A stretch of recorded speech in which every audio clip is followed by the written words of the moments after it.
আসসালামু আলাইকুম। আজকের সর্বশেষ সংবাদ জানাবো আমি নুসরাত। প্রথমে জানিয়ে দেব সংবাদ শিরোনাম। বিচারের মধ্য দিয়ে আওয়ামী লীগের ফয়সালা করতে হবে বললেন নাহিদ। ৫৮ বছরের মধ্যে প্রথমবার যুক্তরাষ্ট্র সফরে সিরিয়ার রাষ্ট্রপ্রধান। পশ্চিমারা ফিলিস্তিনকে স্বীকৃতি দিলেও গণহত্যা বন্ধ হবে না বললেন কাতারি অধ্যাপক।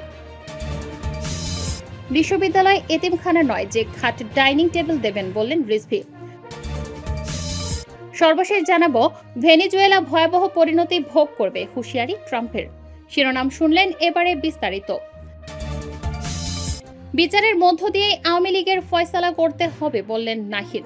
আওয়ামী লীগকে দলগতভাবে বিচারের আওতায় এনে তাদের বিষয়ে ফয়সালা করতে হবে বলে মন্তব্য করেছেন জাতীয় নাগরিক পার্টির আহ্বায়ক নাহিদ ইসলাম। রোববার ২১শে সেপ্টেম্বর দুপুরে আন্তর্জাতিক অপরাধ ট্রাইব্যুনাল প্রাঙ্গণে প্রেস ব্রিফিংয়ে একথা বলেন তিনি। ৪৭ নম্বর সাক্ষী হিসেবে তাকে জেরা করেন সাবেক প্রধানমন্ত্রী শেখ হাসিনা ও সাবেক স্বরাষ্ট্রমন্ত্রী আসাদুজ্জামান খান কামালের পক্ষে রাষ্ট্র নিযুক্ত আইনজীবী মোহাম্মদ আমির হোসেন। জেরার প্রেক্ষিতে নাহিদ ইসলাম বলেন, নির্বাহী আদেশে আওয়ামী লীগকে নিষিদ্ধ করা কোনো স্থায়ী সমাধান নয়। আওয়ামী লীগ ও ফ্যাসিবাদের দোসরদের বিচারের আওতায় এনে রাজনৈতিক ও আইনি সমাধান করতে হবে, কেননা এসব অপরাধ কোনো ব্যক্তি সংঘটিত অপরাধ নয়। তিনি আরও বলেন, আমরা ট্রাইব্যুনালের কাছে আবেদন জানাবো। ট্রাইব্যুনালের কাছে এখন যথেষ্ট তথ্য প্রমাণ এসেছে। শেখ হাসিনা যেহেতু দলীয় প্রধান ও রাজনৈতিকভাবে ক্ষমতা নিরঙ্কুশ করতে, ক্ষমতায় টিকে থাকতে জনগণকে হত্যার সিদ্ধান্ত নিয়েছিলেন, তাই জনগণই প্রতিরোধ করে তাকে উৎখাত করেছে। ফলে রাজনৈতিকভাবে এটা আওয়ামী লীগের সংগঠিত অপরাধ। এজন্য দল হিসেবে দ্রুত সময়ের মধ্যে বিচারের আওতায় আনা উচিত। এছাড়া গত বছরের জুলাই আগস্টের আন্দোলনে সংগঠিত মানবতা বিরোধী অপরাধ পৃথিবীর ইতিহাসে লেখা হয়ে থাকবে বলেও মন্তব্য করেন এই সাক্ষী। এদিকে জেরার সময় নাহিদকে প্রশ্ন করেন আমির হোসেন, বলেন, গত বছরের ৫ আগস্ট আপনার ওপর চলা অত্যাচারের জন্য কেন মামলা করেছেন কিনা। এর জবাবে নাহিদ বলেন, আমাদের বিরুদ্ধে যেসব অন্যায় হয়েছে সেসব সমগ্র জনগোষ্ঠীর বিরুদ্ধে সংগঠিত অন্যায় হিসেবে বিবেচিত হবে। এসব অন্যায় শুধু ব্যক্তিগতভাবে আমার বিরুদ্ধে করা হয়েছিল বলে আমি মনে করিনি, সেজন্য ব্যক্তিগতভাবে কোনো মামলাও করিনি। তবে গুমের ঘটনায় গুম কমিশনে আলাদা অভিযোগ করেছি। ৫৮ বছরের মধ্যে প্রথমবার যুক্তরাষ্ট্র সফরে সিরিয়ার রাষ্ট্রপ্রধান। সিরিয়ার অন্তর্বর্তীকালীন প্রেসিডেন্ট আহমেদ আল শারা জাতিসংঘ সাধারণ পরিষদের ৮০তম অধিবেশনে যোগ দিতে ওয়াশিংটনে পৌঁছেছেন। সিরিয়া টিভি জানিয়েছে, ১৯৬৭ সালের পর এটি সিরিয়ান কোনো শীর্ষ নেতার প্রথম যুক্তরাষ্ট্র সফর। চ্যানেলটির মতে, আল শারার সঙ্গে ৪ জন মন্ত্রী রয়েছেন। এই সফরে সিরিয়া ও যুক্তরাষ্ট্রের মধ্যে কূটনৈতিক সম্পর্কের বিষয়ে আলোচনার সুযোগ তৈরি হবে বলে আশা করা হচ্ছে, যার মধ্যে ওয়াশিংটনে দূতাবাস পুনরায় চালু করাও অন্তর্ভুক্ত। ২৪ সেপ্টেম্বর আল শারা জাতিসংঘের সাধারণ পরিষদে ভাষণ দেবেন। সিবিএস নিউজের senior white house reporter Jennifer Jacobs এই সপ্তাহে বলেছেন, অধিবেশনের ফাঁকে মার্কিন প্রেসিডেন্ট ডোনাল্ড ট্রাম্প এবং সিরিয়ার নেতার মধ্যে একটি বৈঠকের পরিকল্পনা করা হয়। এর আগে গত ১৪ মে রিয়াদে আল শারার সঙ্গে আলোচনা করেন ট্রাম্প। সে সময় তিনি ঘোষণা করেন, ওয়াশিংটন দামেস্কের ওপর থেকে কয়েক দশকের পুরনো নিষেধাজ্ঞা তুলে নেওয়া শুরু করবে। ১ জুলাই তিনি সিরিয়ার বিরুদ্ধে একতরফা নিষেধাজ্ঞা আনুষ্ঠানিকভাবে সমাপ্ত করার একটি নির্বাহী আদেশে সই করেন। পশ্চিমারা ফিলিস্তিনকে স্বীকৃতি দিলেও গণহত্যা বন্ধ হবে না বললেন কাতারি অধ্যাপক। পশ্চিমা দেশগুলোর ফিলিস্তিনি রাষ্ট্রকে স্বীকৃতি দেওয়ার আসন্ন পদক্ষেপগুলো কিছু একটা করছে, সেটি দেখানোর আকাঙ্ক্ষা থেকে অনুপ্রাণিত।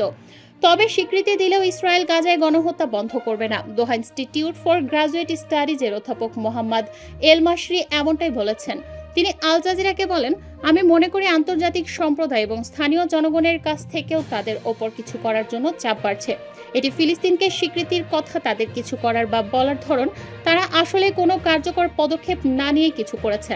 অধ্যাপক এল মাসরি আরও বলেন, এই দেশগুলো বাস্তবে পরিস্থিতির ওপর প্রভাব ফেলতে পারে, এমন অনেক বিষয়ের কথা ভাবতে পারেন, যার মধ্যে রয়েছে ইসরায়েলের জন্য আকাশসীমা বন্ধ করা, অর্থনৈতিক ও কূটনৈতিক সম্পর্ক ছিন্ন করা, অথবা শান্তিরক্ষী বাহিনী বা নো ফ্লাই জোন প্রতিষ্ঠার আহ্বান জানানো। তিনি বলেন, তারা এমন সব ধরনের কাজ করতে পারে যা ইসরায়েলকে আঘাত করবে এবং গণহত্যার শেষ পর্যন্ত থামাতে বাধ্য করবে। এল মাসরি বলেন, আমাদের সকলেরই এখন ভাবতে হচ্ছে যে যখন ১৪০টিরও বেশি দেশ ইতোমধ্যেই ফিলিস্তিনি রাষ্ট্রকে স্বীকৃতি দিয়েছে, তারা কিছুই করেনি। ইসরায়েল মূলত একটি ফিলিস্তিনি রাষ্ট্রের সম্ভাবনাকে সম্পূর্ণরূপে অসম্ভব করে তুলেছে। তখনও কেন তারা এই বিশেষ পদক্ষেপকে উপযুক্ত বলে মনে করে? এদিকে গাজার স্বাস্থ্য মন্ত্রণালয়ের সর্বশেষ তথ্য অনুসারে অঞ্চল জুড়ে ইসরায়েলি হামলায় নিহতের সংখ্যা ৬৫,০০০ ছাড়িয়ে গেছে। একই সময়ে 1.5 লাখের বেশি মানুষ আহত হয়েছে, অনেকেই ধ্বংসস্তূপের নিচে চাপা পড়ে আছেন। চলতি বছরের শুরুতে যুদ্ধবিরতি ভঙ্গের পর 27 মে থেকে ইসরায়েল জাতিসংঘ এবং আন্তর্জাতিক মানবিক সংস্থাগুলোকে এড়িয়ে গাজায় হিউম্যানিটেরিয়ান ফাউন্ডেশনের মাধ্যমে একটি পৃথক সাহায্য বিতরণ উদ্যোগ শুরু করেছে। এতে সমর্থন দেয় যুক্তরাষ্ট্র। এই পদক্ষেপের পর গাজায় মানবসৃষ্ট দুর্ভিক্ষ আরও প্রকট হয়ে ওঠে। বিশ্ববিদ্যালয় এতিমখানা নয় যে খাট ডাইনিং টেবিল দেবেন, বললেন রিজভী। জামায়াত ও শিবিরকে ইঙ্গিত করে বিএনপির সিনিয়র যুগ্ম মহাসচিব রুহুল কবির রিজভী বলেছেন, বরাবরই আমরা দেখছি তাদের কর্মকাণ্ড হলো রাষ্ট্রের মধ্যে আরেকটা রাষ্ট্র করা। আবার হলগুলোতে লোহার খাট দিয়েছে। এটা কি রাজনৈতিক কোনো সংগঠন কিংবা ডাকসুর দায়িত্ব? সর্বোচ্চ শিক্ষার্থীদের দাবি আদায়ে উপাচার্যের সঙ্গে কথা বলতে পারে। বিশ্ববিদ্যালয় এতিমখানা নয়, এখানে 100 লোহার খাট দেবেন, খাবারের ডাইনিং টেবিল দেবেন।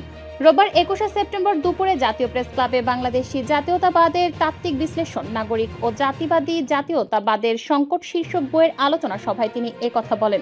রিজভী বলেন, যিনি ডাকসুর তিনি নির্ভীবে নির্বাচিত, তাকে কি ম্যাজিস্ট্রেসি পাওয়ার দেওয়া হয়েছে? বিশ্ববিদ্যালয় এলাকার দোকানগুলোতে জরিমানা আদায়ের অধিকার কি তার রয়েছে? এরপরও কিন্তু তিনি জরিমানা আদায় করছেন। সে টাকা যাচ্ছে জামায়াতের বায়তুল মালে। এটার কি কোনো আইনগত ভিত্তি রয়েছে? তিনি বলেন, 5 আগস্টের পর বিভাজনের অনেক সুর শোনা যাচ্ছে। বালু মহালের সঙ্গে বিএনপি জড়িত থাকলে জামায়াতও জড়িত রয়েছে, সেটাও গণমাধ্যমে আসছে, কিন্তু সেটা বেশি করে ফলাও করে প্রচার হচ্ছে না। সিলেটের পাথর লুটের সঙ্গে জামায়াতের নাম পাওয়া যাচ্ছে। নারী ঘটিত ঘটনার বিষয়েও তাদের নাম আসছে, কিন্তু সামাজিক যোগাযোগ মাধ্যমে বিএনপি করছে, কিন্তু বিএনপি অভিযুক্তদের বিরুদ্ধে কি ব্যবস্থা নিচ্ছে সেটা ফলো করে বলছে না। তিনি আরো বলেন, একটা পরিবারের মধ্যে দুষ্টু ছেলে থাকতে পারে, সে ছেলেকে বাবা মা শাসন করছে কিনা সেটা দেখতে হবে। এসব নিয়ে প্রথমে সরকারের এক উপদেষ্টা শুরু করলেন, এরপর একটি রাজনৈতিক দল পেছনে লেগেছে। খুব কায়দা করে নানাভাবে বিএনপির বিরুদ্ধে বয়ান তৈরি করা হচ্ছে। ভেনেজুয়েলা ভয়াবহ পরিণতি ভোগ করবে, হুঁশিয়ারি ট্রাম্পের। মার্কিন প্রেসিডেন্ট ডোনাল্ড ট্রাম্প ভেনেজুয়েলাকে কঠোর হুঁশিয়ারি দিয়ে বলেছেন, দেশটি যদি অবিলম্বে যুক্তরাষ্ট্রে অবস্থানরত বন্দী ও মানসিক প্রতিষ্ঠান থেকে আসা লোকদের ফিরিয়ে না নেয়, তবে ভেনেজুয়েলাকে ভয়াবহ পরিণতি ভোগ করতে হবে। খবর আল জাজিরার। শনিবার 20 সেপ্টেম্বর নিজস্ব সামাজিক মাধ্যম প্ল্যাটফর্ম ট্রুথ সোশ্যালে এক পোস্টে তিনি লেখেন, তাদের এখনই আমাদের দেশ থেকে বের করে নিন, অন্যথায় আপনারা যে মূল্য দেবেন তা হবে ভয়াবহ। তবে তিনি তার অভিযোগের পক্ষে কোনো প্রমাণ হাজির করেননি। ট্রাম্পের দাবি, ভেনেজুয়েলা ইচ্ছাকৃতভাবে এসব মানুষকে যুক্তরাষ্ট্রে পাঠিয়েছে এবং তাদের কারণে হাজার হাজার মানুষ গুরুতরভাবে আহত হয়েছে, এমনকি নিহতও হয়েছে। ট্রাম্পের এই মন্তব্য এমন সময় এসেছে যখন দুই দেশের মধ্যে উত্তেজনা চরমে পৌঁছেছে। এর ঠিক একদিন আগে তিনি ক্যারিবিয়ান সাগরে ভেনেজুয়েলার একটি কথিত মাদক পাচারকারী জাহাজে নতুন হামলার ঘোষণা দেন। সেই হামলায় তার ভাষায় পুরুষ মাদক সন্ত্রাসী 3 জন নিহত হয়। ভেনেজুয়েলা এই পদক্ষেপকে ক্যারিবিয়ানের অঘোষিত যুদ্ধ হিসেবে আখ্যায়িত করেছে এবং জাতিসংঘের কাছে আনুষ্ঠানিক তদন্তের আহ্বান জানিয়েছে। চলতি সেপ্টেম্বরের শুরু থেকে এই ধরনের অন্তত 3টি হামলায় মোট 17 জন নিহত হয়েছে। ওয়াশিংটন ইতোমধ্যেই ভেনেজুয়েলার উপকূলবর্তী আন্তর্জাতিক জলসীমায় 7টি যুদ্ধ জাহাজ, একটি পারমাণবিক সাবমেরিন এবং F-35 স্টেলথ ফাইটার মোতায়েন করেছে।